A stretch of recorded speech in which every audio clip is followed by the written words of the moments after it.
How many here say you could identify someone in your group who had the breakthrough idea? How many say there was a breakthrough idea and someone provided it?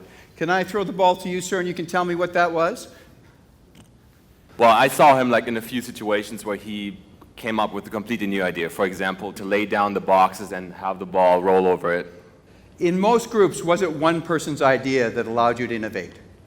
No, what was it? Collective. So it's a concept that I call idea on idea. There are many people in the world who still think that innovation happens when you're sitting in your cubicle or in your office and the lightning bolt hits you and suddenly you have the great idea. It almost never happens like that. In most cases, it's one person saying, well, what if we did this? And the next person saying, well, what if we turn that on its side? The next person saying, actually, if we went over here with that idea. And it's this idea on idea building. And towards the end of your exercise, would it be safe that you were really well into idea and idea process? That's the heart of innovation, idea on idea. But there's one huge problem with that.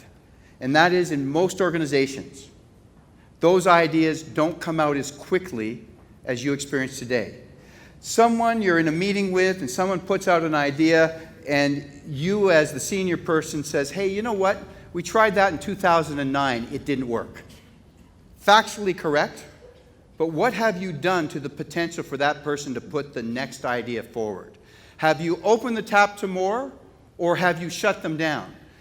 We talked at the outset that we might talk about a few things that leaders do that undermine innovation in their organizations. This is a biggie.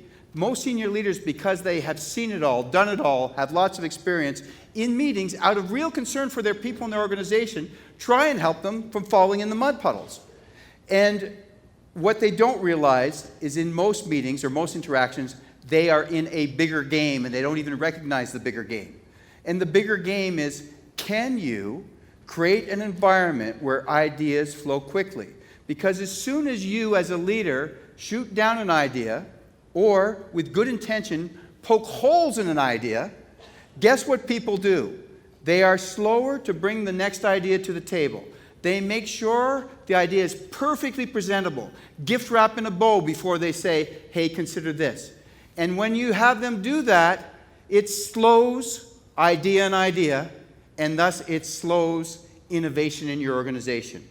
So can you as leaders be more additive and not be poking holes in the ideas? And I'm going to suggest that one of the things that you could say is there is no such thing as a bad idea. Now, how many here say, I get no such thing as a bad idea? How many can say, I get it? Yet, how many of you have seen some horrible ideas in real life? Lots of you. I've seen terrible ideas. But the question is, when the ideas come forward, and you recognize that innovation is based on an idea, and every idea, no matter how good or bad, is the potential seedling for the next idea to build on, can you create the mindset for yourself and for your senior leaders of saying there's no such thing as a bad idea, so you don't start to slow innovation in your organizations because you're very quick to poke holes? And most senior leadership teams that I sit in on are very good at poking holes.